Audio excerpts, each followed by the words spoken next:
साक्षी का परिवार middle class है। परिवार में माँ पिता है।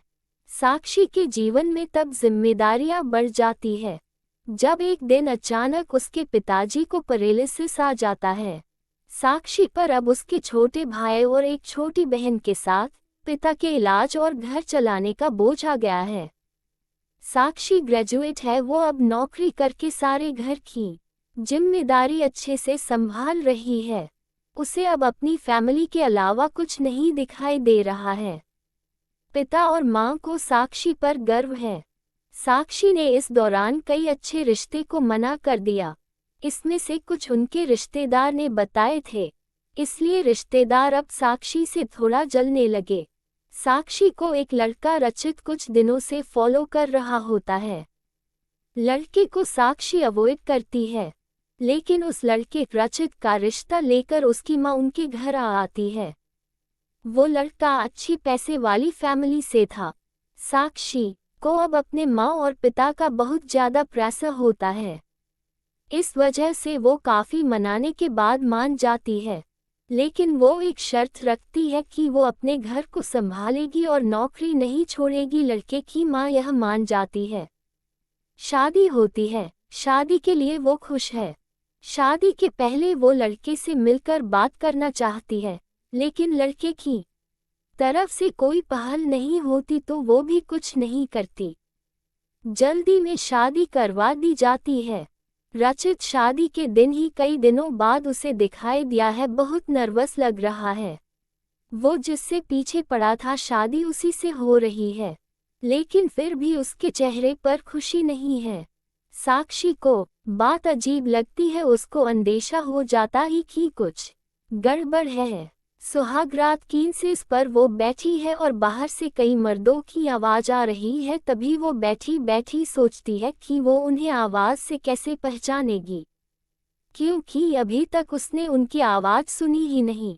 और फिर रचित कमरे में आता है। चेहरे का रंग पूरा उड़ा हुआ रहता है। साक्षी एक नज़र चुपके से उठाकर उसे देखती है। वो भी बिस्तर के एक कोने पर बैठ जाता है। कई देर हो जाती है। साक्षी को अजीब लगता है, क्योंकि रचित ना कुछ बोलता है और ना ही उसके पास आता है। फिर साक्षी ही पहल करती है और कहती है, सुनिए, आप इतने नर्वस मत होइए, मुझे आप पसंद है। रचित उसकी ओर मुड़ता है। साक्षी उसको पूछती है, क्या हुआ, आप खुश तो हैं ना? रचित केवल गर्दन हिलाता है। साक्षी बोलती है, मुझे आपसे बहुत बातें करनी थी, लेकिन आपने पहल ही नहीं की, चलिए अब करते हैं। रचित अभी भी चुप रहता है। साक्षी फिर बोलती है, आप कुछ बोल क्यों नहीं रहे? रचित की आंखों में अब आंसू आ जाते हैं। साक्षी घबरा जाती है, क्या हुआ, मुझे बताइए तो। रचित अब साइन भाषा में बताता है कि वो बोल नहीं सकता। साक्षी को धक्का लगता है। वो चुप हो जाती है और रचित से दूर हो जाती है। पहली रात ही उसे पता चल जाता है कि उसके परिवार वालों के साथ धोखा हुआ है, क्योंकि लड़के वालों ने इतनी बड़ी बात छिपाई। उसे धोखा बर्दाश्त नहीं होता है। वो अपने घर वापस लौट आती है। उसके परिवार को भी इस बात का पता नहीं होता। परिवार वाले भी ये सुनकर शॉक रह जाते हैं और अपने आप को कोसते हैं कि उन्होंने जल्दी कर दी, पहले पता लगवाना था। साक्षी ने फैसला लिया कि अब वो कोर्ट में बात ले जाएगी। शादी के एक दिन बाद ही बात तलाक तक पहुंच जाती है। साक्षी तलाक की अर्जी देती है। रचित की माँ साक्षी के घर आती है। साक्षी की माँ उन्हें भला बुरा कहती है। साक्षी उन्हें रोकती है। वो पूछती है, आपको जरूरी नहीं लगा इतनी बड़ी बात हमें बताना? रचित की माँ नीचे मुंह कर और चुप रहकर सारी बात सुन रही है। रचित की माँ कहती है कि मैं माँ अपने बेटे का भला ही चाहती हूँ और उसके पिता भी नहीं है। वो साक्षी को पसंद करता है, इसलिए वो साक्षी से शादी करना चाहता था। मैंने हिम्मत की बोलने की, मगर मैं कर नहीं पाई। फिर मुझे डर भी लगा, क्योंकि पहली बार उसने कुछ करने को कहा। उसने तो मुझे बोला था कि तुम्हें सब बता दूं, और मैं चाहती भी थी, लेकिन नहीं कर पाई। मैंने रचित को भी झूठ बोला कि तुम मान गई, लेकिन शादी के पहले उसे पता चल गया कि मैंने उसको झूठ बोला है तब तक देर हो गई थी, इसलिए वो खुश नहीं था। साक्षी, शायद तुम मुझे समझ पाओ। साक्षी अभी भी गुस्से में है। वो बोलती है कि मुझे रचित के ना बोलने से कोई प्रॉब्लम नहीं है। गुस्सा इस बात का है कि आपने धोखा दिया, झूठ बोला और वो मुझे बर्दाश्त नहीं। तलाक की अर्जी के बाद रिश्तेदार तो साक्षी और उसके परिवार की इस हालत पर खुश है। वही तलाक में अभी कुछ महीने का समय है। साक्षी अब अपने घर पर पहले की जीवन शैली पर लौट आती है। वो जॉब पर जाती है और कुछ दिनों बाद फिर रचित उसे दिखाई देता है।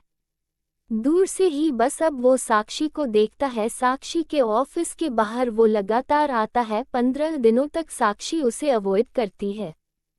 फिर एक दिन उसके पास जाकर बोलती है, अब ये सब करने से कुछ नहीं होगा और मैं नहीं चाहती कि तुम कुछ नाटक करो, इसलिए यहाँ आना बंद कर दो, समझे।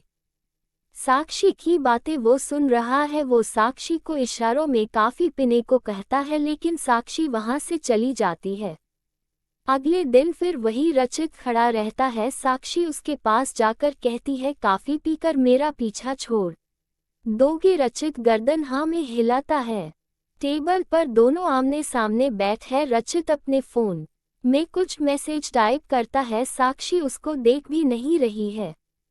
साक्षी के फोन में मैसेज आता है। रचित का लिखा होता है, sorry but I really love you so much. कोई भी बोलने वाला तुम्हें मुझसे ज्यादा प्यार नहीं कर सकता, और बात तो झूठी भी कोई सकता है, लेकिन आंखें हमेशा सच बोलती है। एक बार मेरी आंखों में देख लो, फिर तुम्हें जो सही लगे वो करना।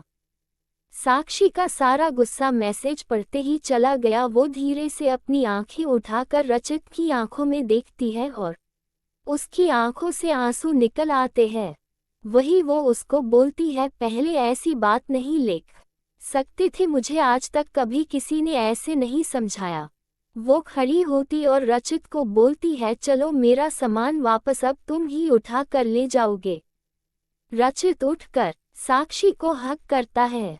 आपको ये कहानी कैसी लगी हमें कमेंट कर जरूर बताएं। इसी तरह की अच्छी कहानियाँ आप यहाँ पर पढ़ सकते हैं। यहाँ उपस्थित शिक्षाप्रद कहानियाँ आपका मनोरंजन करने के साथ दिशा भी देंगी। तो बने रहिए हमारे साथ और हमारे प्रयास को सफल बनाएं।